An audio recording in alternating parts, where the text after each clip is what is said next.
Salve amigos e amigas, diretamente dos estúdios Pod7, estamos começando mais um episódio do Papo de Escada. Eu, Roger, tô aqui com meu amigo Wesley, mais uma vez. Beleza. E hoje temos novidade, episódio especial, não? Uma grande novidade, hein? Felicidade pra gente aqui. Felicidade. Nosso convidado hoje é o mestre cervejeiro Alvino Ribeiro. Bem-vindo, Alvino, obrigado aqui pela sua presença. E estamos em nome de um patrocinador super especial. Antes da gente começar o papo aqui com o Alvino, quer fazer as honras de apresentar? Faça você. Você que é o mestre de cerimônia. Ela, a Proibida Puro Malte. Sim, senhores. Estamos hoje com a Proibida patrocinando esse episódio, dando esse apoio pra gente. Nada mais apropriado para falar com o mestre cervejeiro do que a Puro Malte com sabor inigualável, né? Isso. Vambora? Vamos nessa, Alvino. Obrigado pela sua presença. A gente sempre começa o Papo de Escada, ele tem, por essência, falar sobre carreira, sobre trajetória. E a principal dúvida que a gente tem é, quando pequeno, você nunca imaginou ser um mestre cervejeiro, né? Quais foram os caminhos que te levaram aí à degustação dessa maravilha? Primeiramente, obrigado pelo convite, Roger. Obrigado, Wesley. É um prazer estar aqui com vocês. Igualmente. Tá? Bom, eu, na realidade, venho de uma família de pessoas que trabalhavam com cerveja, né? Nós tínhamos uma situação, por exemplo, de dois irmãos que atuaram no meio cervejeiro por muito tempo e eu participei muito daquela época onde a indústria cervejeira era um pouco mais aberta do que hoje. Era realmente muitos eventos e eu ainda como criança participava desses eventos e tomei gosto, um dia eu quero ser cervejeiro e brincar com esse negócio. E foi aí que eu comecei a focar minha carreira e minha vida para chegar a ser um cervejeiro, né? E isso até que demorou um pouco, sabe, Roger? Porque eu sou engenheiro químico, né? Mas antes de fazer engenharia química, eu era técnico de fundição de metais. Eu mexi com projetos, em parte de metalurgia. E nessa área eu fiquei por quase 8 anos no início da minha carreira. Enchendo a cara e mexendo no metal lá, derretendo metal lá. Era uma combinação meio estranha, mas saía. E, de fato, eu comecei a trabalhar muito cedo, né? Na minha geração, a gente começava no mercado de trabalho com 18, 19 anos, e assim que foi que eu comecei. E depois dessa etapa da minha vida, que eu fiz engenharia química no interior de São Paulo, aqui na cidade de Lorena, pela Unesp, e já com o drive de estar migrando para cervejarias, né? E comecei, então, a minha carreira na cervejaria em 1996, né? Numa cervejaria no interior de Minas Gerais. E isso pendurou até hoje. Nós estamos hoje em 2023, né? São bastante tempo. Eu tive, sim, na minha carreira, 2 anos que eu me ausentei, que eu fui brincar um pouco com a higiene pessoal, numa empresa, numa multinacional brasileira, né? E eu fiquei por lá apenas 2 anos. Depois a paixão me trouxe de volta para o negócio, né? E nesse meu retorno, eu me retornei para fazer por malte, para trabalhar com outras marcas, diferente do início da minha carreira, né? Mas esse é um pouco. A minha formação cervejeira, ela é técnica, ela foi feita no Rio de Janeiro, numa cidade chamada Vassouras, num curso técnico do Senai, que não existe mais, mas era um excelente curso técnico. Acho que muita gente que vai estar nos ouvindo aqui passou por lá, eu já ouvi falar, que era um curso técnico de cervejaria, bancado pelo Senai, e eu fiz esse curso em 1999, já com uma vasta experiência na área industrial, né? Que eu fui fazer o curso de técnico depois que eu já tinha uma vasta experiência na área de cervejeiro. E recentemente, agora em 2008, não tão recentemente assim, aí que eu fui para a Alemanha para fazer o meu mestrado na parte de mestre cervejeiro, né? Mas já com combinações aí de outras graduações em MBAs, em gestão de pessoas, porque na cervejaria o cervejeiro por si só, ele às vezes é encarado como um especialista, né? A gente passa isso, eu tenho isso como uma das minhas competências muito na pele, porque eu gosto muito. Mas óbvio que a gente, com o andar da nossa carreira, a gente vai ganhando outras responsabilidades, né? De gestão de pessoas, gestão de processo, gestão de logística, gestão de qualidade, de saque, insumos, enfim. O leque abre muito à medida que você vai fazendo o seu crescimento profissional. Mas independente de qualquer graduação ou curso técnico, o mais importante de tudo é que eu fui premiado de ser um profissional do mercado cervejeiro que pude rodar muitas fábricas. E isso é essencial. Uma fábrica sempre é muito diferente da outra. As pessoas são diferentes, os equipamentos são diferentes, a água é diferente. Às vezes os insumos são os mesmos, porque você, quando homologa para uma corporação, você homologa o insumo para todas as cervejarias, né? Mas cada cervejaria que você vive é uma experiência única, porque cada uma tem seus problemas, suas dificuldades, as suas fortalezas, né, suas fraquezas. E isso dá um ganho, uma experiência para a gente muito grande no andar da nossa carreira dali para frente. E isso foi proporcionado para mim, e isso uma coisa até não direcionada, mas muita coincidência, eu ficava praticamente 2 a 4 anos em cada cervejaria. Isso no Brasil inteiro e fora do Brasil. E aí eu tive a oportunidade de aprender muito. Então, acho que não tem melhor escola para aprender do que o famoso on the job, mão na massa. Você faz e vê o resultado. E com a teoria que você absorve, obviamente isso junta-se tudo e tem um resultado muito bom, né? Eu tenho uma pergunta. Pois não. Foi intencional essa questão de 4 anos mudar de cervejaria, alguma coisa assim? Ou era o que é? Ou venceu? Na realidade, em toda a carreira profissional, você tem que ter uma pessoa para você se inspirar, né? Uhum. E eu tive um diretor industrial, eu acho que pode até citar o nome dele aqui, chama-se Edmundo Albers, que tinha uma visão muito interessante com relação aos seus diretores de planta, né? De fazer rodar os diretores. Ele não ficava estático. Por quê? Porque isso te trazia, quando você fica numa planta 2, 3 anos, você vai acabando se acostumando com aquelas situações. E quando você chega numa planta, você chega com uma experiência diferente para um local diferente. E isso agrega para toda a corporação, né? Os resultados obtidos com essa transição, esses deslocamentos dos diretores de planta, isso no mundo corporativo e no resultado final traz um ganho muito grande, porque traz visões diferentes, né?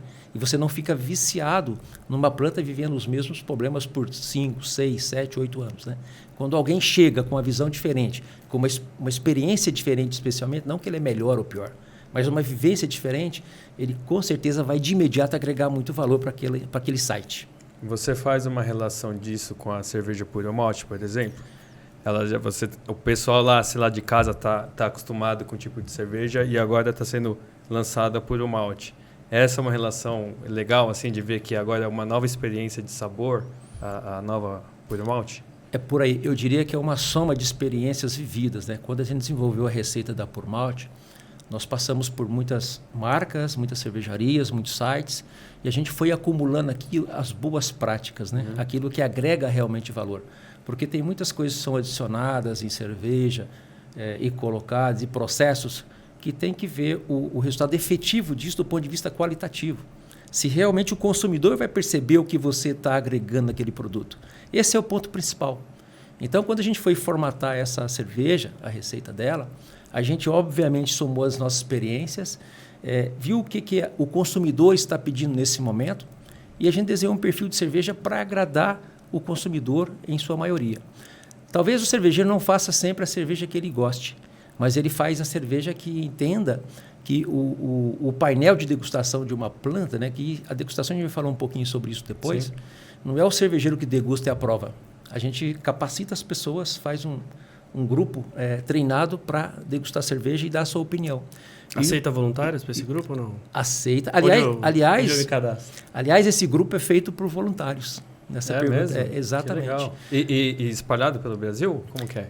Cada site tem o seu grupo específico e normalmente as cervejarias têm uma área corporativa os seus especialistas também treinados para degustar essa cerveja que vem de outros sites, né? Uhum. Então são 2 grupos, um local no site e outro grupo que normalmente é corporativo. Legal. Quer fazer alguma coisa? Na verdade eu quero voltar um pouquinho, entender a evolução do mercado da cerveja no Brasil, né? Porque acho que quando eu comecei a tomar cerveja, era um mercado completamente diferente, né? As cervejas mais, hoje, equivalentes ao Puro Malte eram um pouco mais inacessíveis, até marcas importadas, e a gente tinha aquela predominância das grandes marcas que fazia propaganda em TV, e a gente sabe do que é composta a cerveja tradicional, né? Então, o perfil do público mudou, a tecnologia para se fazer cerveja mudou, e queria que você contasse um pouquinho da sua experiência em meio a toda essa transformação. Olha, Rogério, eu entrei no mercado em 1996, foi um momento muito crucial, porque em 2000 teve uma fusão, né, das 2 grandes cervejarias do Brasil, e o mercado mudou completamente naquele momento. Nós tínhamos, naquela época, não tantos entrantes como temos hoje. Nós temos muitas marcas de cerveja no Brasil hoje. Assim, alguns colegas que trabalham no setor, no varejo, até mesmo no atacado, eles comentam isso, como tem marca, né? Às vezes é até difícil escolher qual marca ele vai colocar na gôndola, porque são muitas marcas. Naquele momento, da década de 90, a gente assistiu a esse momento da fusão das duas grandes, né? E a gente tinha poucas marcas disponíveis, né? Existe uma história, não sei se vai dar tempo da gente contar aqui, chamada venda casada, né?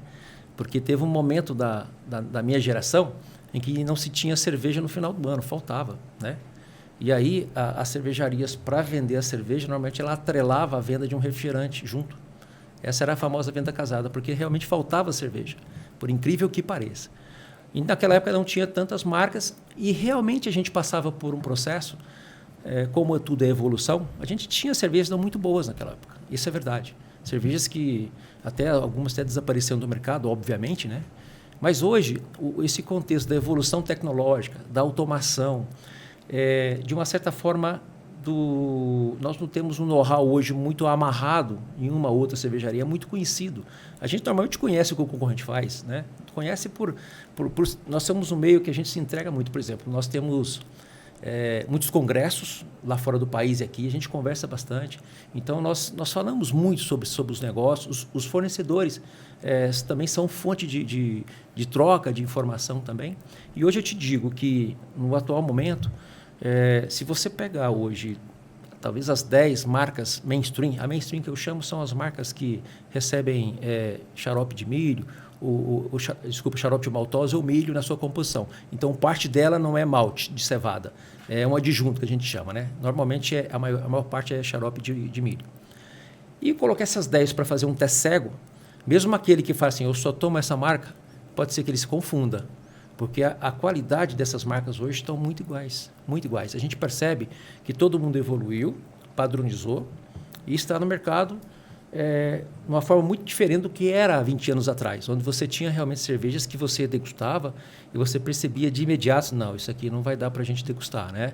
Por algum problema aromático, algum problema de estabilidade, a cerveja tinha um aspecto não agradável, e isso é fato. Falando da Puro Malte, né? A Puro Malte... a gente não falava muito em Puro Malte no Brasil até, digamos, 2015. Aliás, quem foi pioneiro nisso foi a Proibida, né? Usar essa linguagem. A Proibida não foi a pioneira em fazer Puro Malte. Nós já tínhamos marcas Puro Malte no Brasil, né? Mas a Proibida, naquele momento, pela seu empresário, o seu acionista, que era muito visionário, ele enxergou que isso seria uma coisa bacana de começar a colocar. Inclusive, não só fazer a Puro Malte, mas vamos fazer o marketing de Puro Malte.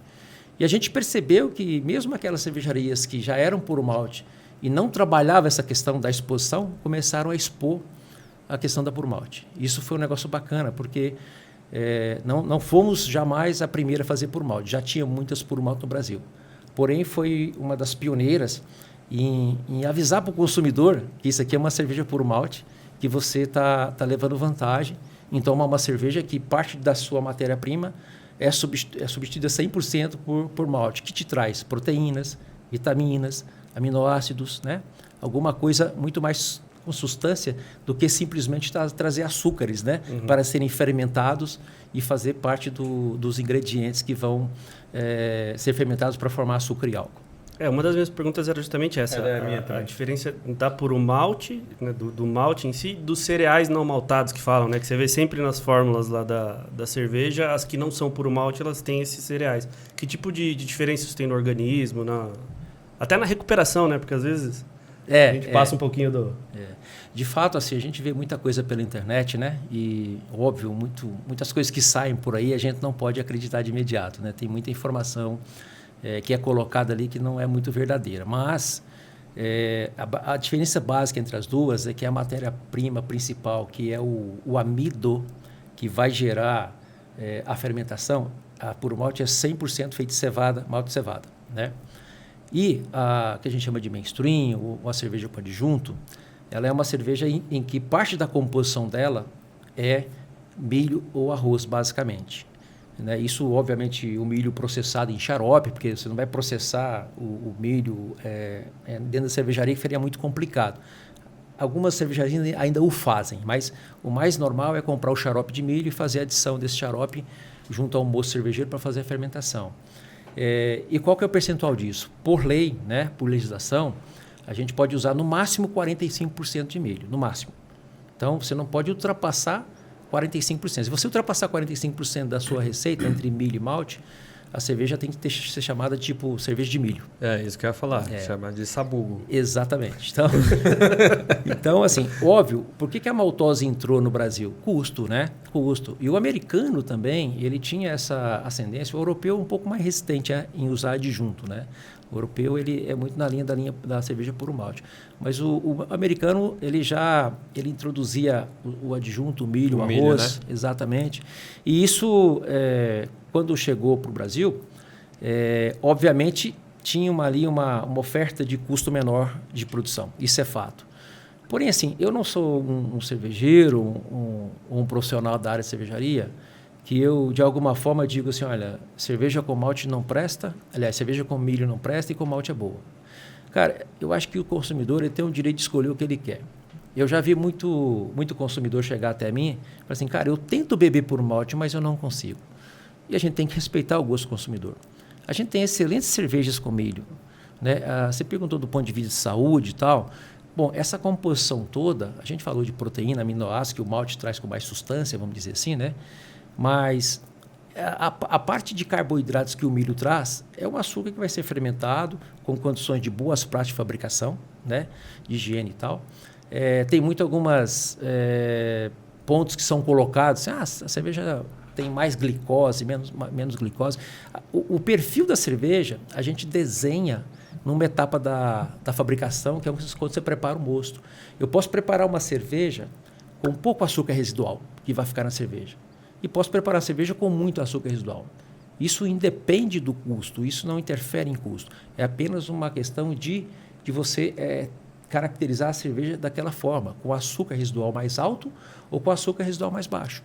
O cervejeiro desenha isso quando vai desenhar a sua cerveja. Essa cerveja que nós estamos falando aqui, ela foi desenhada com açúcar residual mais baixo. Eu entendi que isso, primeiro, aquela rejeição do açúcar, né, nos beneficia nesse sentido. Eu não vou falar que é menor a caloria, porque na cerveja, quando você consome muito açúcar, você forma mais álcool, né? É inversamente proporcional. O seu açúcar debaixa que você formou mais álcool e vice-versa. Mas, do ponto de vista de drinkability, desculpa falar essa palavra em inglês, eu não gosto, mas a gente até hoje não conseguiu encontrar no português uma palavra que traduzisse isso de uma forma legal. Da bicadinha. O drinkability, na verdade, por conceito, é a característica que você tem de tomar um copo e querer outro. Tomar um copo e querer outro. Tomar um copo e querer outro. Mas não é uma bicadinha? É isso que eu estou falando, daquela bicadinha que é de novo. E que é de novo. E eu vou usar um termo antigo aqui. Tem cerveja que empazina, né? Ou seja, você toma poucos copos e parece que tomou uma caixa, uma grade, como se diria antigamente.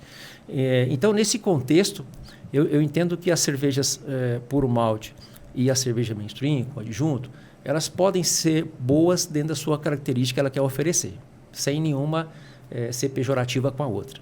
Né? Então, eu defendo as duas e elas têm que se coexistir. Né? Até porque a cerveja puro malte depende muito também da condição econômica do país. Né?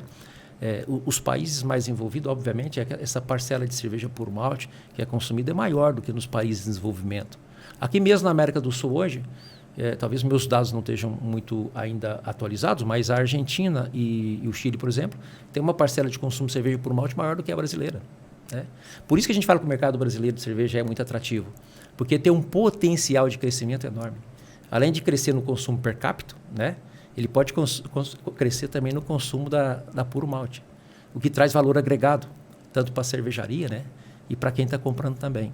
De novo, sem ser pejorativo com a cerveja com adjunto, que eu respeito muito, respeito inclusive o gosto do consumidor que quer tomar a sua cerveja com milho já. O que você diz com adjunto é a do milho, é isso? É a do milho. Mas sabe, assim, eu já falo, né? Eu já falo as coisas. Você vai para os Estados Unidos, por exemplo, você vai tomar refrigerante de cola, na tampa tá falando um que é com o famoso adjunto, que é o milho, e o outro não, né? Aí ele já tem uma grande diferença lá, né? Também de consumo e de percepção do que é saudável ou não, né? Tem um pouco dessa questão lá, assim, mais gritante. Mas não é nem essa a questão assim, você diz hoje que essa cerveja é sua menina dos olhos aqui hoje? Porque a gente desenhou ela com, assim, foi a soma da experiência da minha vida profissional, da vivência em grandes cervejarias, trabalhando com grandes marcas, que a gente chegou nessa receita. É uma receita que a gente não copiou de ninguém, mas ela desenhou um perfil para que o consumidor a aceitasse de primeira, né? E a gente está tendo uma aceitação muito grande dessa cerveja, onde ela está chegando. O feedback tem sido muito positivo do ponto de vista de degustação, né? As pessoas estão bebendo e estão realmente falando assim, olha, essa cerveja tem seu lugar, né? A gente não tem a pretensão de ser a número 1, né? Mas a gente quer estar na prateleira de cima. Essa é a nossa intenção. E acredito do ponto de vista sensorial, de degustação, a gente está bem encaminhado para isso. Mas geralmente o feedback que vocês recebem em relação a ela, qual que é os principais pontos que o pessoal, o consumidor costuma falar, assim, o que foi tão atrativo para eles? Por que a gente, o pessoal que está acostumado com a outra linha de cerveja, por que ela tem que experimentar essa? Qual que são os diferenciais, assim? Olha, hoje a forma de coletar essas informações é através do saque, né? O saque se manifesta, aí tem o número do saque, inclusive, na nossa lata, que ele se manifesta positivamente e negativamente. Então, o que a gente recebe de manifestações positivas é muito maior do que as negativas. E aí, obviamente, às vezes você não escuta do consumidor o que eu vou falar aqui, mas a intenção dessa cerveja de ser diferente, a gente percebeu que as cervejas do Brasil, em forma geral, elas estavam meio que negligenciando a espuma, né? Eu percebo que muitas cervejas você coloca no copo, parecia, eu uso o termo suco de cevada, porque óbvio que o copo pode estar sujo de gordura, a pessoa pode estar consumindo algum snack, algum salgadinho gorduroso que atrapalha a espuma, mas em geral a gente percebe que a gente consegue fazer a medição disso em laboratório, a gente percebe que as espumas, de uma forma, caíram muito, né? E a gente está oferecendo uma espuma que a gente entende que é o que uma cerveja deve ter. Que a cerveja a gente sempre considera como a espuma é a alma da cerveja, né? E ela tem lá a sua função de proteger, para conservar os aromas, né? Para conservar a temperatura. Ela tem sua função. Então, e tem mais, tem até o lado estético da coisa, né? É isso que eu ia falar, do lado estético, mas... O copo sem espuma é horrível, né? Mas eu ia falar do lado... Não vontade, né, de beber. Sim, mas aqui acho que a questão do público em geral, assim, muita gente não tem essa percepção de que não é só a estética, entendeu? Que tem essa questão do aroma, de preservar também, de quase que é quase uma selar, vamos dizer assim, alguma coisa, para ele não perder algumas propriedades, se dissipar tão fácil. Isso, tem esse conceito de preservar um pouco mais a temperatura e a parte aromática ser um pouco mais preservada, né? A gente comentou sobre a informação do consumidor, e eu vou voltar no assunto lá no início, que eu acho que vale a pena pontuar. Quando você falou em cereais não malteados, né? Lembra? Você comentou, o rótulo tem cereais não malteados, sai fora. Em 2019 foi lançada uma portaria pelo MAPA, né? Onde hoje os rótulos a gente é obrigado a declarar qual que é o cereal que está ali. Ou seja, hoje você não vê mais cereais não malteados. Isso é muito para o consumidor, é muito difícil dele. De que você está falando? O que é isso? Hoje não. Hoje tem claramente no rótulo milho. E claramente, ou arroz, né? Então, bom, né? Então a cerveja é malte de cevada, milho, lúpulo, água. E outro contexto que é importante, nesses últimos anos, nós percebemos que a linguagem da lei da pureza da cerveja, ou do clean label, né, são termos usados aí, ela caminhou para você tirar aditivos das cervejas, né? Então era muito comum você pegar a lata de cerveja, e ainda tem no mercado, né? Acho que os grandes players já fizeram isso, nós também já fizemos, que a cerveja só tem água, malte e lúpulo. Só isso. Você vai pegar alguns rótulos e você vai ver. Estabilizante de espuma INS tal. Antioxidante INS tal. Então você percebe, obviamente, o consumidor, ele olha aquilo e percebe, opa, peraí, tem muito químico aqui, né? Ele colocou algum para alguma função. Então essa visão da cerveja que está tendo hoje dos grandes players, que a gente acompanha, obviamente, ela é muito positiva nesse contexto, né? Então você não tem mais essa questão dos grandes players tá usando antioxidante, estabilizante, né? Agora ainda tem no mercado muitos ainda. Não estou dizendo que isso vai fazer mal para as pessoas. Se está lá é porque o Ministério, o MAPA autorizou a usar, tá certo? Mas o consumidor, obviamente, está muito mais atento a isso. É isso que eu ia falar. Fato. Ô, Vina, eu tenho ainda uma dúvida de mercado.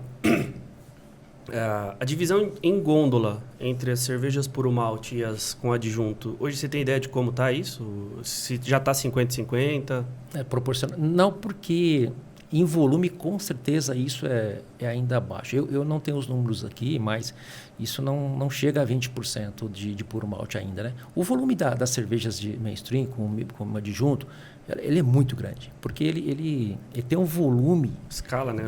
Em escala muito grande. Normalmente, eu sempre digo isso, né? As cervejarias, ela tem a sua cerveja puro malte, todas elas têm. Algumas estão com critério de 100% puro malte, algumas cervejarias. Mas o normal é você ter a famosa cerveja que vai te sustentar. Que a cerveja, o volume da cerveja que sustenta os custos fixos de uma fábrica de cerveja que não são pequenos. A legislação cervejeira hoje, e todos os regulatórios que a gente tem que atender, além de quadro de pessoal, custo de manutenção, uma máquina cervejeira hoje, alemã, quando quebra, você às vezes tem que trazer um técnico da Alemanha para consertar. Então, assim, os custos são muito elevados. E, normalmente, uma forma da cervejaria sobreviver é ter essas marcas que te dá volume de vendas, ou seja, te dá faturamento, né? E essa proporção, hoje, ela não deve chegar a 20% ainda de puro malte do que é vendido. Entendi. E quanto custa mais produzir uma puro malte do que uma em percentual? O custo da embalagem praticamente não muda, né? A lata, a tampa, o filme, ou a garrafa de vidro, a rolha metálica, o rótulo, isso não muda.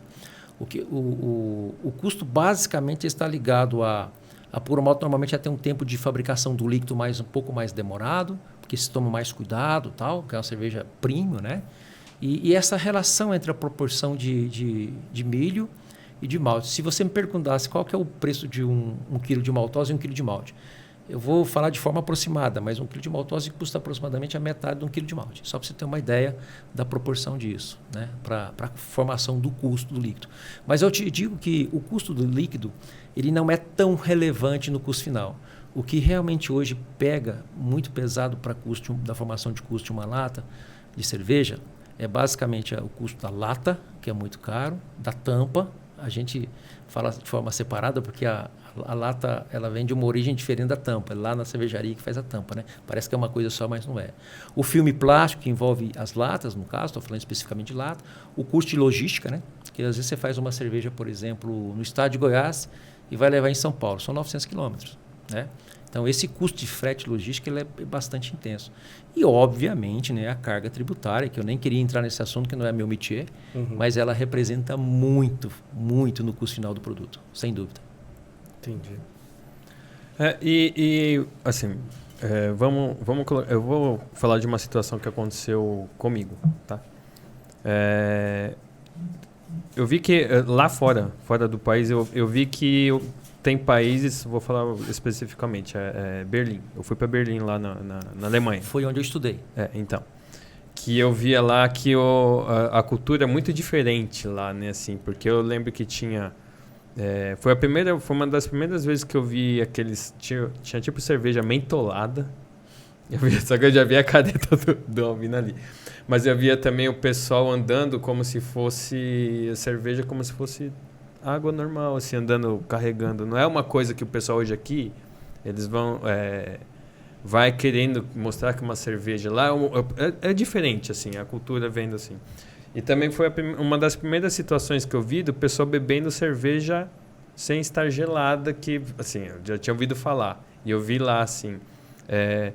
tem cervejas para todo tipo, né? Inclusive de temperatura aqui. Aqui a gente também tem essa coisa de algum tipo de cerveja que não depende da temperatura gelada, porque lá fora eu vi muito, assim. Tanto que eu fui na balada lá com um amigo meu, me chamou lá, e o cara, todo mundo aqui, a gente pega a latinha long neck, os caras pegavam a garrafa assim, era virando a garrafa. Eu já vi isso também.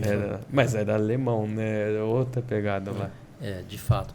Não, a temperatura da cerveja me remete aqui, quando eu estava na Alemanha, no inverno, a gente no laboratório fazendo análises, né, cervejeiras, e nevando lá de fora. Nós tinha sul-americano, tinha asiático, tinha alemão, né? Mas era o hábito de todo mundo colocar a cerveja quente do lado de fora da janela, porque o laboratório estava em condições CNTPs, né? Para fazer análise tem que ser em temperatura de CNTPs, 22 graus, alguma coisa nesse sentido. E lá fora nevando, a gente colocava a garrafa lá de fora para dar um tapa nela, né? Então, assim, beber cerveja hoje, o recomendado é na faixa de 6 a 8 graus, né? Óbvio, num país quente igual o nosso, né? A gente, dificilmente você vai convencer uma pessoa a tomar cerveja a 8 graus, né? Por característica. Mas, ainda assim, lá é um pouco mais alto, sim. Isso acontece, mas tem as exceções. Isso não é de forma generalizada. São gostos pessoais, né? São gostos pessoais. Mas não é incomum, realmente, se o cara pegar a temperatura ambiente a 20 graus, mas eu duvido muito, duvido não. Mas isso num verão alemão que não é um verão macio, né? Lá chega a ultrapassar 30 graus a temperatura, remete a uma cerveja um pouco mais, com uma temperatura mais baixa do que está habitualmente acostumado a tomar. Isso é fato. Mas são as preferências, as cervejas lá são por malte, né? Obviamente ali tem características especiais, né? Se estou com cerveja com menta, né? Tal. Tem várias, trigo, que são cervejas muito tomadas lá também. Tem os pubs que remete lá aquela parte do acompanhamento, da harmonização com outras comidas que combina a cerveja um pouco mais quente também. Então, assim, a gente é muito aberto a isso, em rotular que a cerveja ela é quente e aqui é fria, né? Tem de tudo, tem de tudo. E por falar em tomar cervejas no bico, né? A gente tem aquela nossa tradicional 600 ml que frequenta o mercado aí por muitos anos, especialmente aquela que é retornável, né? É incrível como quando o europeu vem para o Brasil, especialmente os ingleses também, né? Eles não têm o hábito de pegar aquela cerveja e colocar no copo como nós fazemos. Eles tomam no bico mesmo. Bico, E fica estranho para nós, né? A gente acha aquilo tão estranho, né? A gente não está acostumado com aquilo. Não. E aquele formato de garrafa é um formato que não tem na Alemanha. Assim, 600 ml, com aquele formato lá, escrito cerveja, obviamente, né? Lá tem muito cerveja 500 ml, né? Bastante. Agora, teve outra situação lá fora também, porque aí eu cheguei aí em um museu em Amsterdã, né? E lá eu fui lá no museu, vi, tomei tudo. Quando eu chegava aqui, eu tomava essa cerveja e achava ela muito amarga pro meu paladar. Mas hoje, por exemplo, eu já não... Outro dia eu tomei ela também e eu não senti ela tão amarga. Esse é um papel do mestre cervejeiro, talvez... Equilibrar isso para o paladar do país, onde está? Como que funciona isso? Sofre adaptações assim na formulação para cada região que é vendida? Não, o normal é sofrer alterações corporativas, né, globais. Mas é comum, às vezes, dar a famosa tropicalizada, né? É comum. Mas as grandes marcas, normalmente, elas fazem essas mudanças de receita de forma global, sabe? Normalmente. Aí depende do player, né? O que ele acha melhor fazer. Agora, o amargor, você citou assim, é muito amarga, porque o amargor tem a percepção do amargor. Mas você já ouviu falar que tem um famoso amargor que é a arranha? A gente consegue medir o amargor, né? Ele é medido em IBUs, que é International Business Units, unidade de amargor. A gente mede isso. Então, essa medição de amargor quantitativa, você consegue medir. Ó, esse amargor aqui tem... Essa nossa cerveja, inclusive, tem 14 IBU, né? Aproveitando para dizer. Mas um 14 IBU de uma cerveja, talvez, comparado com um 14 IBU de outra cerveja, você pode perceber a diferença sensorial. Porque, às vezes, é um amargor que foi conduzido e obtido de uma forma, talvez, não muito delicada para não ser algum amargor que não arranha a garganta, né? É o termo que a gente utiliza, né? Então, às vezes, a medida é a mesma de amargor, porém, se toma-se cuidado do processo para que esse amargor seja suave no final das contas. Esse é o papel do mestre cervejeiro, não sei, é uma dúvida porque eu sou totalmente leigo em relação a isso. Mas é um papel do mestre cervejeiro sentir isso e talvez encaixar dentro do ambiente que ele vai ser inserido ali, por exemplo. Eu não sei se eu fui claro na pergunta. O mestre cervejeiro hoje ele é uma figura que faz parte de todo um contexto, né? A gente chama isso de tecnologia cervejeira. Então, você tem, obviamente, o diretor ou vice-presidente desse departamento é alguém que já teve uma vivência forte no chão de fábrica como cervejeiro. E aí, debaixo dele, ele tem uma escala hierárquica com gerentes, com coordenadores, com especialistas, também com essa formação. E, normalmente, essas decisões não se tomam sozinho, né? Você divide essas decisões, né? Fazendo teste, degustação, teste cego, para chegar à conclusão que, vale a pena agora fazer um ajuste aqui na cerveja, porque o mercado está pedindo isso. O mercado quer isso aqui. E a gente percebeu, né? Eu falei que a gente começou em 94, como que as cervejas mudaram. As mesmas marcas de 90, da década de 90, são bastante diferentes hoje, porque tiveram que se adequar. A gente não tira um antioxidante, um estabilizante, sem dar nada em troca. Não é só tirar, você tem que fazer alguma coisa para compensar o efeito que aquele aditivo trazia para você. Tem que fazer alguma coisa. Agora, desculpa. Pois não, e para complementar essa parte de percepção do amargor e tudo, de processo, de adequação, adaptação, gente, nós pareceu aí transgênico no meio do caminho, a questão do glúten no meio do caminho. Ou seja, a cada ano que passa, você tem mais restrições, né? Especialmente pela questão de saúde, pela questão de meio ambiente, né? As cervejarias hoje tentam não consumir energia, né? Para se rotular como uma cervejaria que é ambientalmente correta. Ela trata bem os seus resíduos que são gerados, justamente para reaproveitar esse subproduto, esse resíduo, reprocessar, justamente para não jogar para o ambiente nada disso. Então, assim, as restrições que foram implementadas nesses últimos anos fizeram com que a gente tivesse que repensar a forma de fazer cerveja hoje em dia. Desculpa, pode completar. Não, achei bem interessante isso aí, a evolução de tudo, né, de como fazer. A minha dúvida agora foi a seguinte, que foi em cima da minha outra questão. O Brasil como um país de dimensões continentais. E essa questão de paladar de cada lugar, como que é isso? Assim, não estou falando de adaptar nada. Qual é a sua percepção? Assim, como que você consegue ler cada, sei lá, preferência por regiões? Você consegue fazer isso? Até para complementar, o mapa de consumo por marca, ele é muito diferente conforme a região. Interior de São Paulo, você tem predominância de uma cerveja. Nordeste, outra. Sudeste, outra. Já fala do paladar, né? Já fala um pouco já responde um pouco essa... Responde um pouco. Inclusive, eu entro até no campo da embalagem. Vamos falar de lata, né? Tem a lata 473, que é aquela embalagem maior. Tem os locais que aquela lata não entra bem. Mas tem locais que eles gostam só daquela lata. Então, aquela A2 menor, por exemplo, que é a menor embalagem. É uma embalagem que, vou citar o exemplo do mercado de Manaus, que é quente. O pessoal adora aquela embalagem.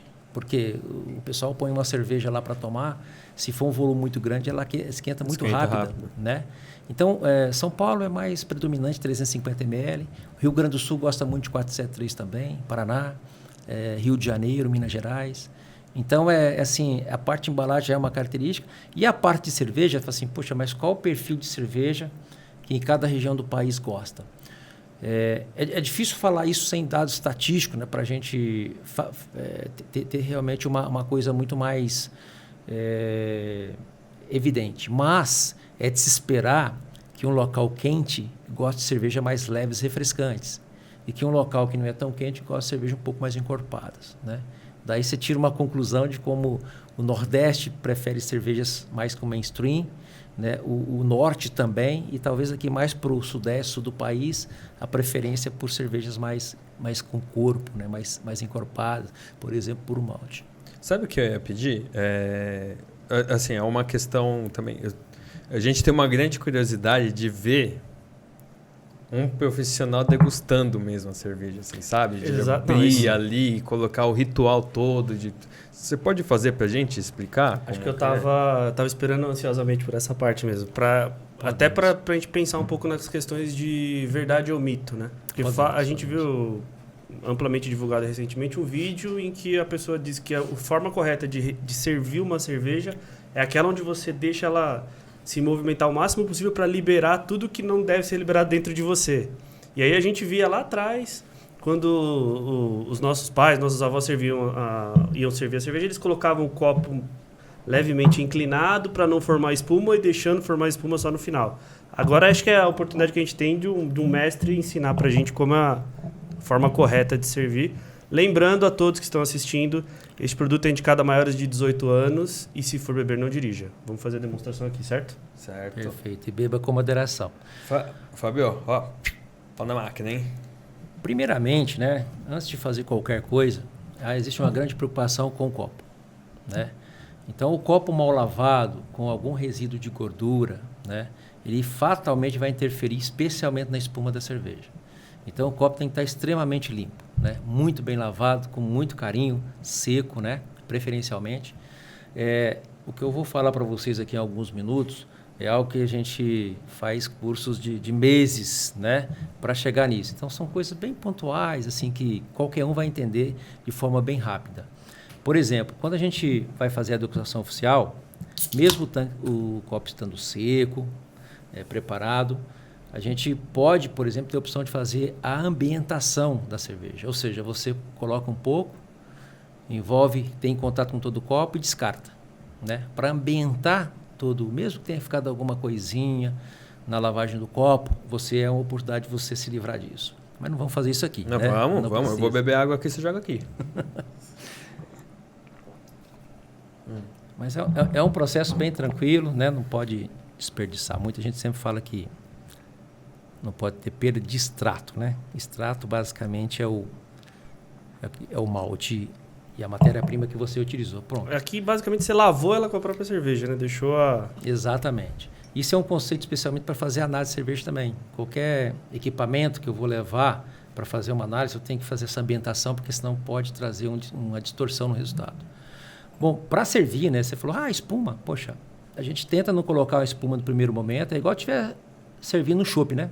Depois, no final, você dá uma caprichada aqui para formar uma espuma legal, né? Bacana. 2 dedos, 1 dedo, depende do tamanho da tulipa, tudo. A espuma a gente avalia especialmente, se ela está clara, e é o caso, ela está. Se o tamanho de bolha não é bolha muito grande, quando a bolha da espuma é grande, você já desconfia que tem alguma coisa errada. Porque essa bolha grande significa, já está denotando que ela não tem estabilidade, né, da espuma. Não tem estabilidade. Ou que lavaram a taça e não enxaguou direito. E isso é o que mais acontece. As pessoas perguntam, por que não está dando espuma? Deixa eu lavar a sua taça? Eu vou lá, lavo. E agora? Agora está. O tempo de duração também, importante? Ela é medida em segundos, né? Você coloca a espuma e ela mede em segundos quanto tempo que ela fica. Outro passo é ver a parte aromática da cerveja. Então, obviamente, os copos de degustação são diferentes de uma taça dessa, tá? Eles são feitos para isso, para degustar, onde você consegue, por exemplo, abafar aqui com a mão mesmo, né? Agitar. Mas como eu não vou fazer isso aqui, é importante sentir o aroma da cerveja, a parte aromática. Por quê? A cerveja, às vezes o consumidor não dá muita importância a isso, mas a gente faz um esforço danado para a cerveja ter cheiro, né? Com lúpulo aromático, alguns intensificam mais isso. Agora, aqui também, você pode pegar um defeito da cerveja. Provavelmente alguns de vocês, talvez hoje é difícil, mas já sentiu o cheiro de manteiga na cerveja, cheiro de sulfídrico, alguma coisa pesada, né?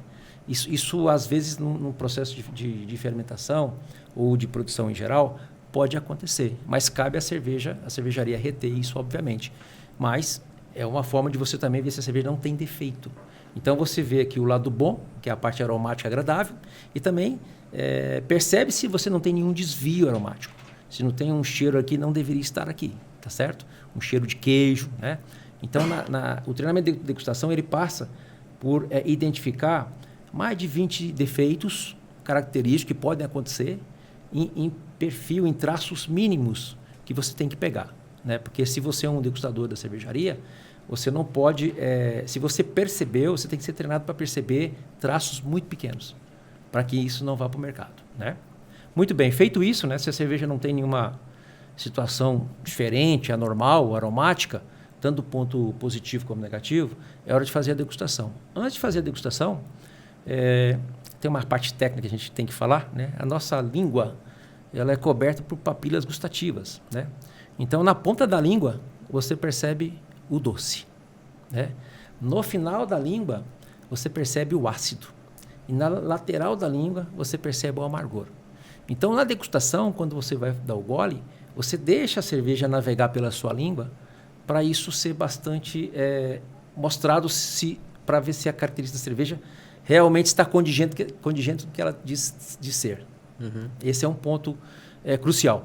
E às vezes a gente tem que diferenciar defeito de característica, né?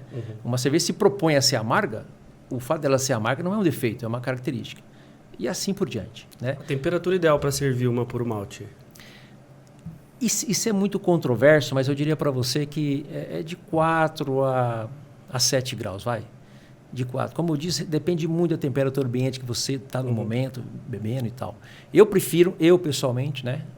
Eu prefiro tomar cerveja na faixa de 2 a 5 graus, que é a temperatura que a gente praticamente invasa a cerveja na lata. Obviamente, depois ela aquece, que ela é pasteurizada, né? Mas depois no mercado, eu pessoalmente prefiro. Óbvio que do ponto de vista técnico, se aconselha um pouco mais alta a temperatura, até para você sentir um pouco mais essa parte aromática. Bom, feito isso, né? Agora a gente vai para a degustação, né?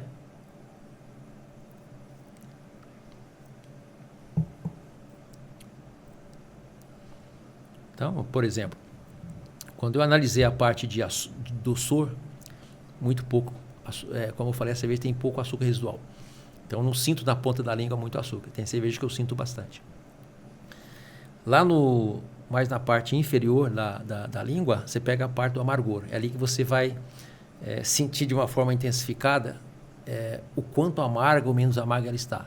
E se ela está condizente, não são todas as cervejarias que colocam o valor do amargor na sua embalagem, tá? Mas algumas, a maioria tem colocado hoje em dia. Hoje o consumidor, quando você coloca 14 BU, mas o que significa isso? O que é 14 BU? Às vezes ele vai meio que se acostumando para entender o que é 14 BU, para comparar com uma outra que tem 8, uma que tem 20 e assim por diante. E finalmente, a parte a gente chama de recência da cerveja, a recência é aquele pipocar no céu da boca. Isso também é muito importante.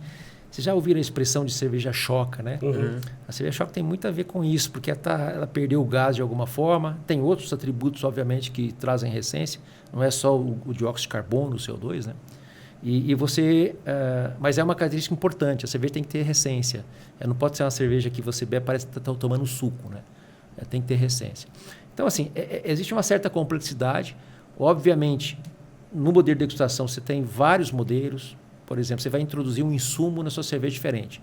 Você faz 3 amostras, não fala para o degustador e tem que identificar qual cerveja está com aquele insumo diferente.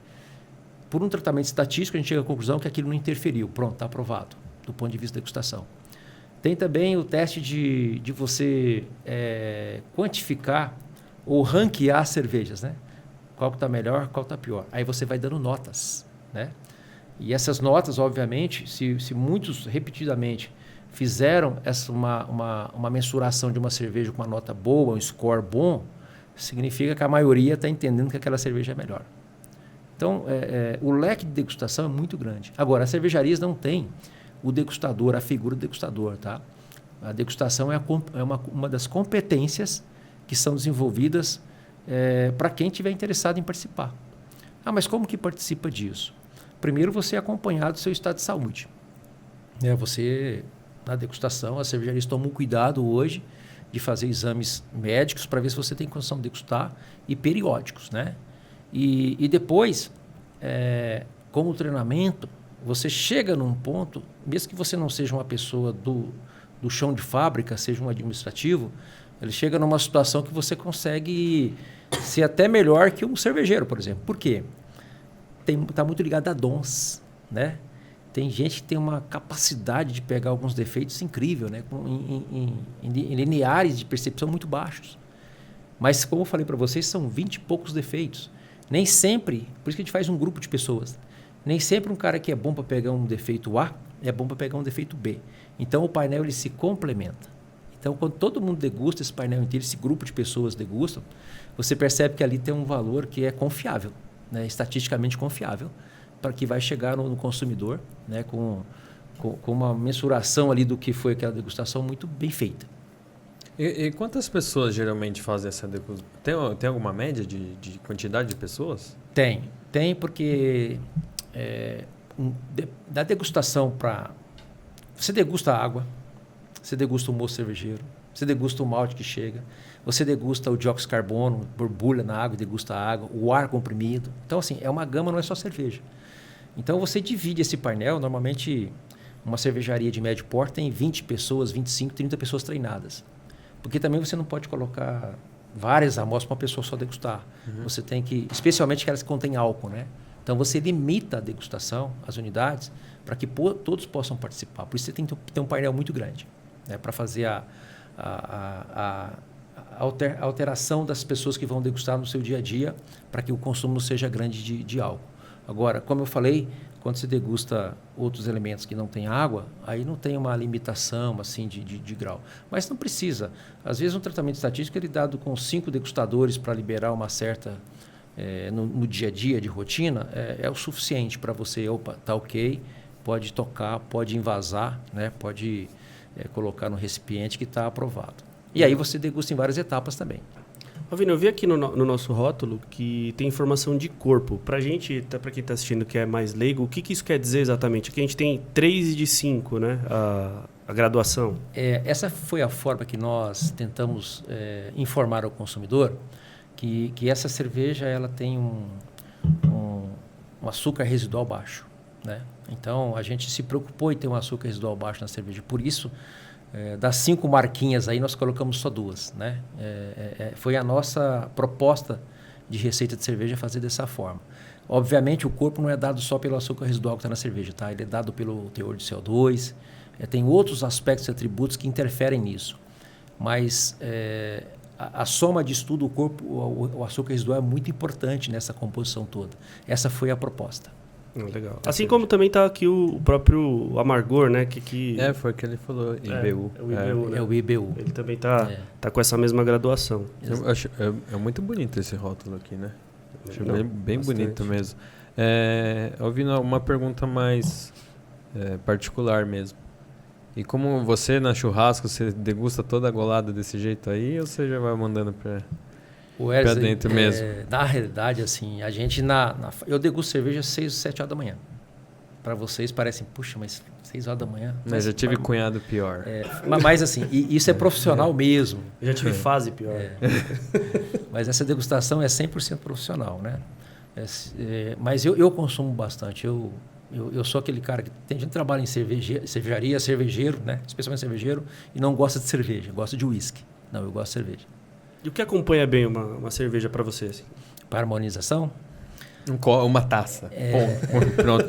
Não, mas a pergunta é essa. Mas assim, você no churrasco, você dá a golada, depois dá aquela outra degustada, assim, o churrasco começou 1 da tarde e acabou 4 da manhã só na degustada. Como que é? Não, agora falando sério.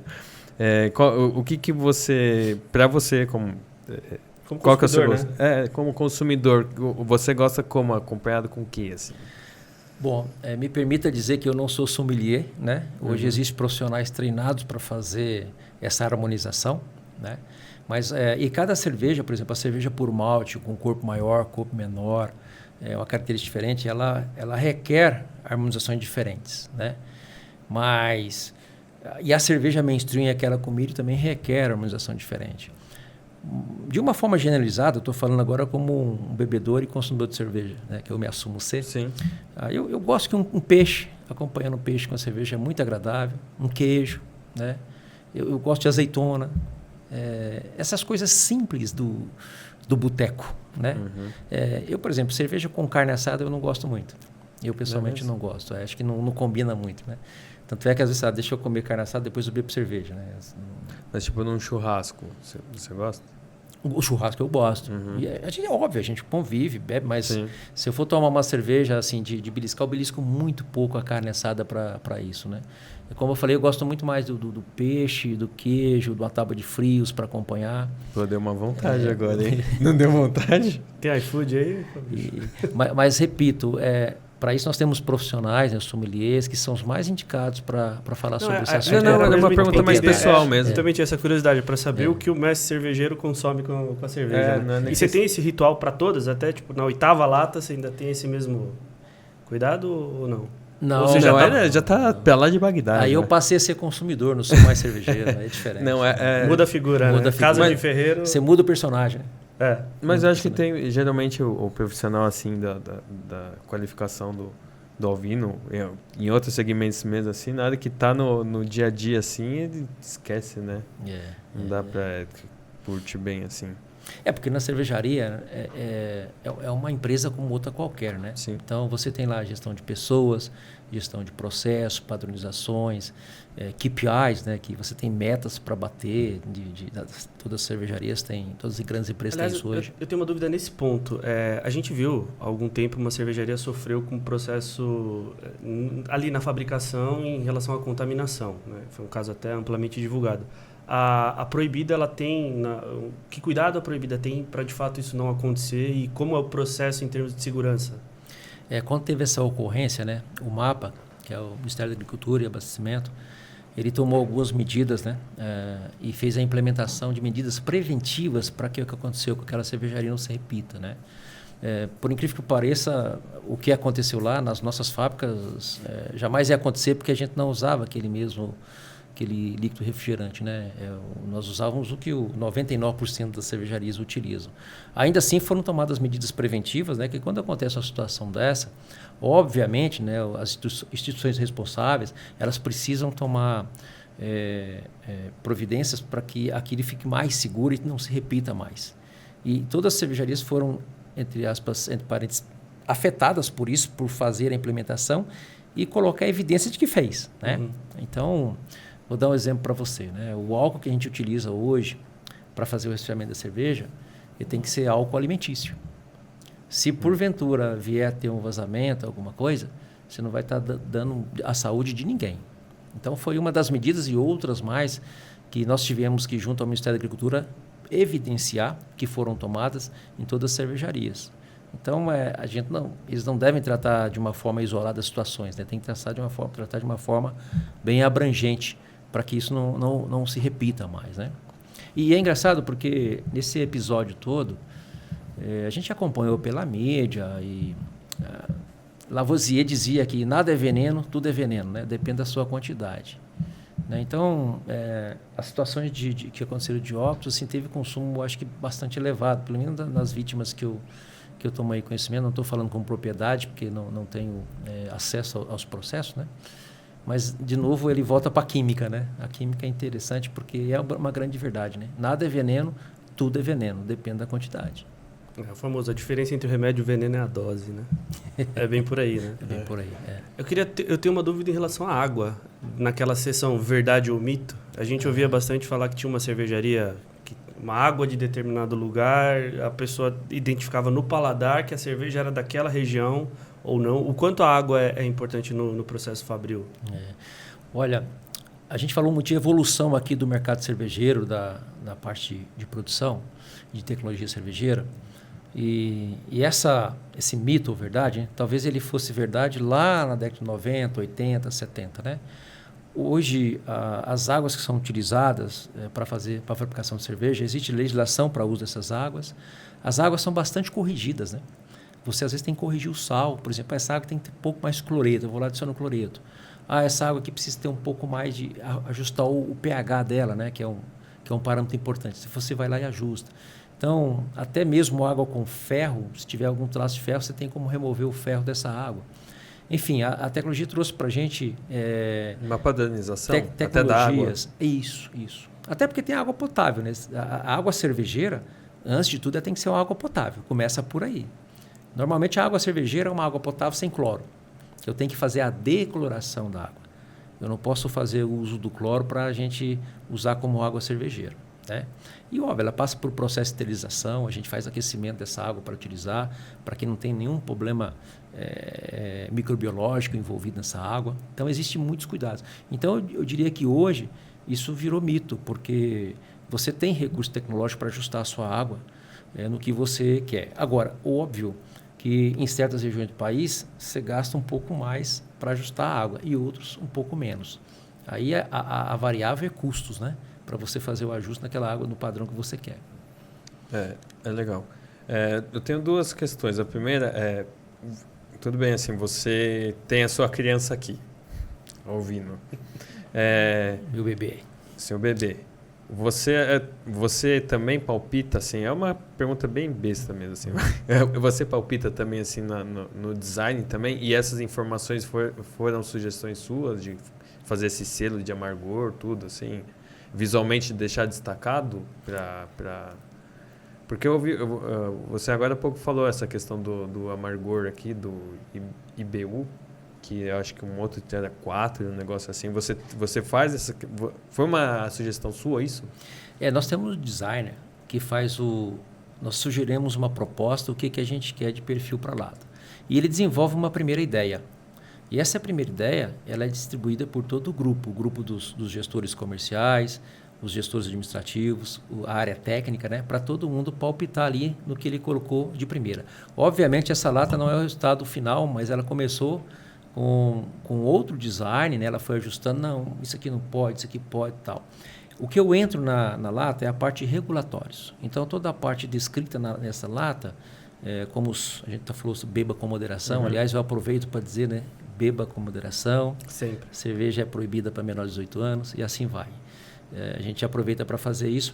Essas condições legais, regulatórias, os termos são utilizados aí, a forma de escrever, isso é tudo eu que desenho também, né? Pela minha proximidade que eu tenho com o MAPA, com o Ministério da Agricultura e também com a Associação Cervejeira, né? Hoje eu faço parte da ABRAB, que é a Associação Brasileira de Bebidas, né? A gente participa do comitê técnico lá e, obviamente, tudo que é legislação que sai de cerveja, a gente entra para um grupo de debate, né, intercompany, né, não é só nós da Proibida, tem um grupo de pessoas que debate como implementar essas novas leis, portarias, legislações. Mas a parte de design, obviamente, não partiu de mim, partiu de um profissional. Não, é uma questão de opinião também, se você ouvir. Agora eu vou ver toda hora esse registro mapa, que nunca tinha visto. Outra coisa, a gente estava conversando ali um momento antes de começar, e eu entendo que é uma coisa mais técnica, mas agora virou uma curiosidade minha. A questão, acho que é do tonel na vertical e na horizontal. Era isso, não era? Um negócio assim? Que você falou que era mais... do fermentador, né? Eu queria que... Agora é uma curiosidade que virou. Minha, de verdade, assim. Qual que é a diferença? Qual que é o que faz ser tão diferente? Olha, vamos partir do princípio que a levedura é um micro-organismo, é um ser vivo, né? E uma fermentação, os tanques de cervejarias maiores aí, elas chegam a até 30 metros de altura, né? Se você transformar 30 metros em pressão, a gente chega a 3 bar de pressão. Isso é uma pressão assim absurda. Eu não sou mergulhador, não sei se alguns de vocês são, mas tem até a técnica do mergulhador que desce a certa profundidade para, né? Depois absorve aquele, meio que se ambientaliza com aquela pressão, desce um pouquinho mais e assim vai.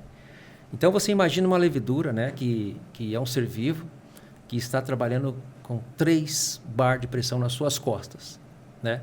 Ela vai se comportar de maneira diferente de uma levedura que está trabalhando com 0,5 ou 0,3 bar de pressão, né? Ela vai se comportar diferente. Ah, mas vai comportar diferente como? Ora, basta você fermentar uma cerveja num tanque horizontal e fermentar num tanque vertical, que você provavelmente vai ver a diferença do resultado, né? Mas repito, não existe defeito, né? Existe defeito e existe característica de produto, né? Então, a forma de escolher um tanque horizontal ou um vertical, ele remete à característica de produto que você quer, tá certo? Não existe o certo ou o errado, mas é basicamente isso. Eu, como cervejeiro, eu prefiro fermentar a baixa pressão, né? Que eu entendo que a levedura, seja ela qual for, ela vai ter um comportamento ali, talvez um pouco diferente, mais tranquilo para fazer o trabalho dela. O que é o trabalho dela? É pegar todos os nutrientes que estão ali em volta dela, ela como um micro-organismo, né, naquele meio que ela está ali envolvida, que é o moço cervejeiro, e fazer o metabolismo disso. Ou seja, ela vai pegar proteína e quebrar em aminoácidos, em proteínas de médio, de peso molecular menor. Ela vai pegar moléculas de carboidrato, de carboidratos menores como maltose, e quebrar, vai formar açúcar, vai formar álcool e CO2. Ela vai se alimentar de aminoácidos, de vitaminas e processar. Então, acredito que nessas baixas alturas e pressão de coluna, que a gente chama, ela vai se desempenhar melhor, né? E trazer talvez um perfil melhor para a cerveja. Repito, característica da levedura é muito importante. A gente hoje tem leveduras comerciais que todo mundo usa, mas os grandes players normalmente têm a sua levedura específica, que foi tirada lá, talvez na Europa, na Alemanha, na Bélgica, né? De um banco de levedura específico para ter aquela cerveja personalizada, né? Exclusiva dele. E realmente a levedura é algo muito importante do processo que caracteriza muito a cerveja, né? Sem dúvida. Caramba, quanta coisinha para Eu detalhes, né? né? Eu tomava levedura de cerveja para espinha, cara. Tinha isso, né? Não sei se ainda existe. Acho que é levedo de cerveja, é isso? Levedo e levedura é a mesma coisa. Eu não gosto de falar fermento. A gente fala fermento. Eu gosto de insistir na palavra levedura, que fermento remete ao bolo. Nada contra, ao padeiro, né? Remete ao padeiro. Eu insisto em falar, no meio que eu convivo, levedura. O fermento. Não, levedura. Sempre corrigindo esse ponto. Eu gosto, falava muito em... o pessoal chamava tampinha da garrafa, né? A gente no mercado de cerveja nós não chamamos de tampinha, nós chamamos de rolha metálica. Assim, por que você não chama de tampinha? Porque vai se confundir com a tampa da lata. Então a gente chamava de rolha metálica, era uma coisa, e a tampa da lata é outra, para não confundir. Eu não usava o termo tampinha. Por isso é mestre, né? E não é só cervejeiro. Eu só vou usar a tampa metálica hoje. Rolha metálica. Ó, já errei. Rolha metálica, isso mesmo. Não sou capaz. Legal. E eu ia falar sobre a questão da... O lúpulo, ele é usado como um conservante, é isso? Alguma coisa desse jeito?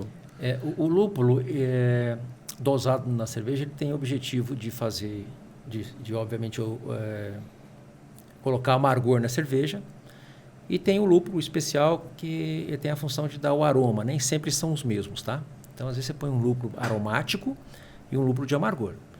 Ele, por consequência, ele é não bactericida, ele é bacteriostático. Qual que é a diferença de bactericida e bacteriostático?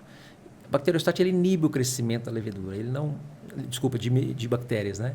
Ele não mata a bactéria, ele não elimina a bactéria. Então, essa é a diferença. Então, ele é bacteriostático, ele inibe. Então, uma cerveja teoricamente mais lupulada, ela tem tendência a ter uma estabilidade maior, biologicamente falando. Mas não é, então, a intenção dela mesmo é o sabor primeiro. Sem dúvida. Isso é apenas uma consequência. Porque tem gente que eu já ouvi falar essa questão de conservar, alguma coisa assim, né? Mas, na verdade, o foco dele é o sabor mesmo.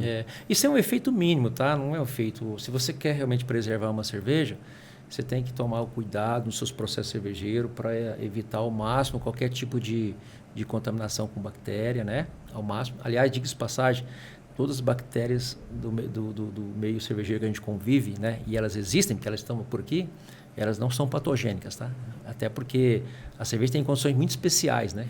Ele tem álcool, que já é um agressor para a bactéria. Ele tem CO2, que normalmente já qualifica a bactéria, que é só a anaeróbica que vai sobreviver ali. E tem pressão, né? Normalmente uma latinha dessa está com pressão ali. Ela, na temperatura ambiente, ela causa uma certa pressão. Tudo que ela fica rígida, né? A garrafa também. Então, assim, tem elementos ali, obviamente, que são feitos para dar estabilidade, como, por exemplo, também, né, e mais importante também, a pasteurização. A pasteurização, nós temos dois tipos de pasteurização. A pasteurização em túnel, onde você pega uma lata de cerveja e submete a um chuveiro de água quente, que aumenta a temperatura para 60 e poucos graus, e consegue pasteurizar o líquido e a lata e a tampa, tudo junto.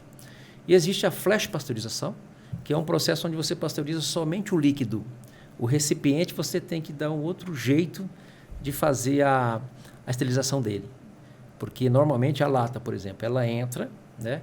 Então ela pode estar com pó, poeira, alguma coisa. Então tem várias formas de fazer isso, com vapor, alguma água com algum elemento que seja que consiga ter um efeito desinfetante, né?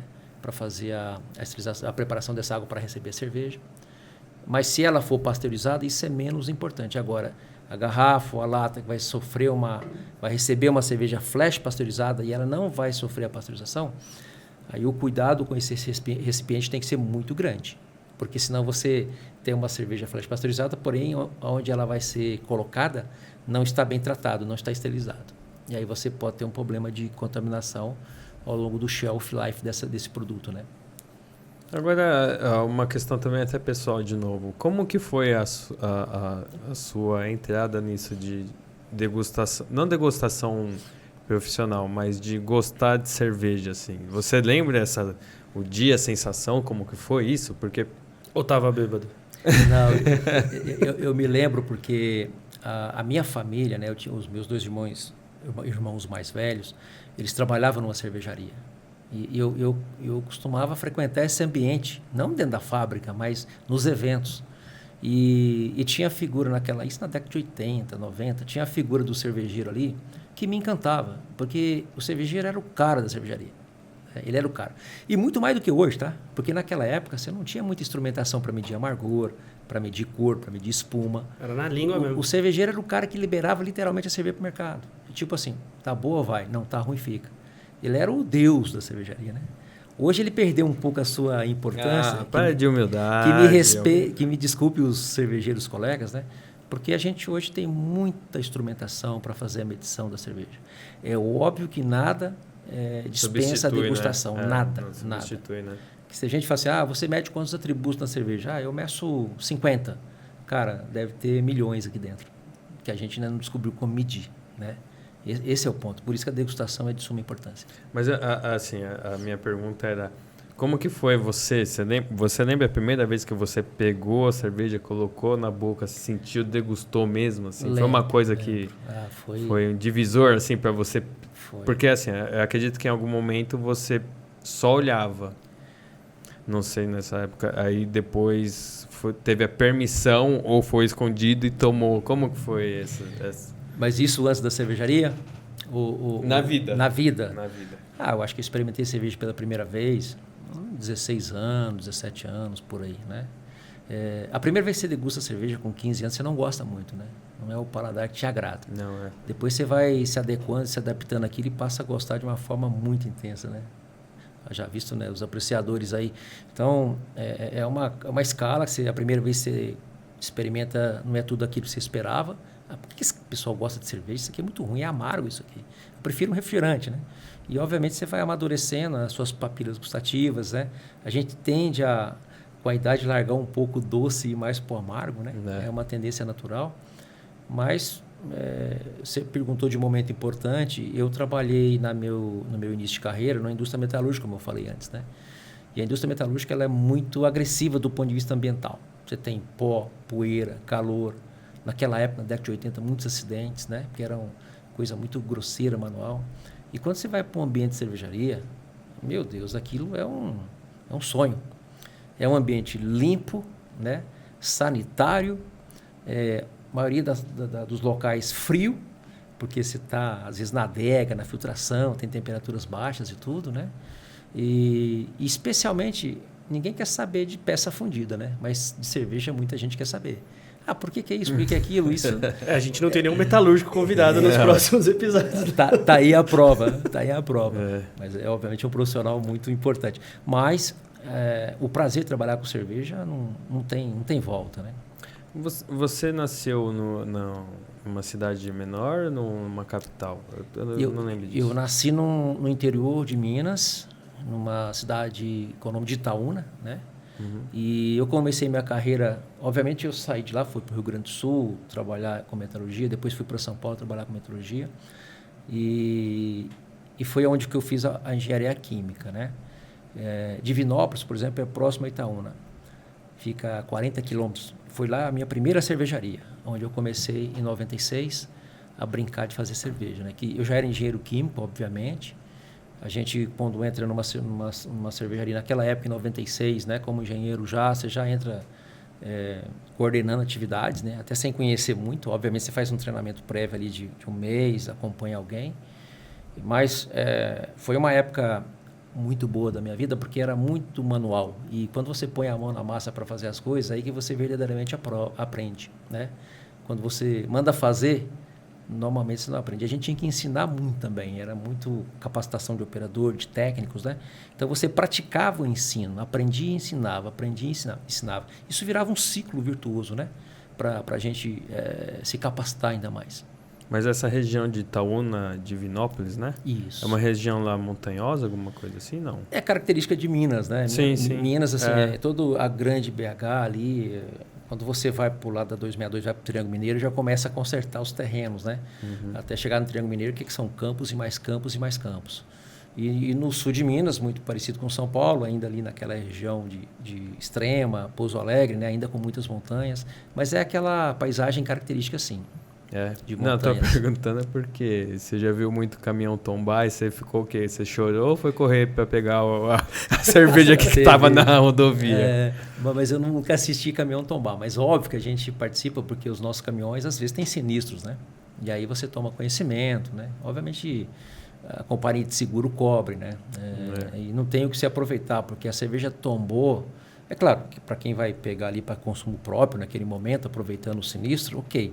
Mas eu digo do ponto de vista de mercado, logística, a gente não reaproveita, né? Não tombou, tchau, acabou. Aí perdeu. Não, mas eu tô falando assim, olhar a cena assim, dá até uma pontada, né? Legal. Mas às vezes é uma coisa feia, porque imagina uma carga de garrafa cair, né? É garrafa estourando, explodindo, né? Que a garrafa tem essa... É perigoso também. É perigoso. Né? Muito perigoso. Cortes, né? E pode estourar na sua mão. Sim, acho que é uma das razões porque o transporte não é feito em caminhão fechado, né? Ele é feito naquela cider que tem... As laterais são de lona, né? Isso também. E você comentou na parte de logística importante, suspensão de caminhão que transporta cerveja. O ideal é que seja suspensão a ar, não de mola, né? Por causa do impacto que a carga pode sofrer ao longo do seu destino, né? Do seu trecho. Agora eu tive uma outra uma questão aqui também. Você acha que a questão de logística complica muito esse mercado cervejeiro aqui no Brasil? Porque assim, é sempre um fator, um desafio muito grande, né? Assim, talvez como que você vê isso assim? Porque não é só a questão do custo em si, né? Talvez até a devolução dela da cerveja, a logística atrapalha bastante, não atrapalha? Atrapalha. Olha, esse conceito ele é muito interessante porque você tem duas opções. Você faz mega cervejaria, onde você tem um ganho por litro produzido muito grande. Vou dar um exemplo para vocês. Uma linha de lata hoje, de maior capacidade, faz 160 mil latas por hora. Nossa. 160 mil latas por hora, um Morumbi tem... Qual que é a capacidade? 60 mil? Morumbi? Morumbi é 70 mil, tem duas capacidades, né? Você imagina, numa hora de produção, você abastece o público do Morumbi 3 vezes. Quem lembrou a piada, pegou a referência. Né? Você abastece aquele público 3 vezes em uma hora de produção. Você vê o tamanho a capacidade de uma máquina dessa, de uma linha dessa. Normalmente, sabe quantos operadores tem operando ali? Talvez 2 ou 3. Nossa. Numa cervejaria menor, você faz 20% disso. E em contrapartida, você tem 10, 11, 12 operando. Então, assim, do ponto de vista de custo, é melhor você fazer uma cervejaria maior, né? Para reduzir custos, especialmente os fixos, né? Mas do ponto de vista logístico, se você faz uma mega cervejaria e tem 2.000 quilômetros para entregar a cerveja, você peca no frete. O frete fica um pouco caro. Então, você tem que estar próximo de duas coisas. Do seu público consumidor e do seu fornecedor, especialmente de tampa, de lata, malte, de maltose, dos seus insumos principais. Água, principalmente. E a água está no local, né? A gente parte do princípio que quando a gente vai escolher uma cervejaria, um local, a gente vai procurar um local que a água seja uma água apropriada, né?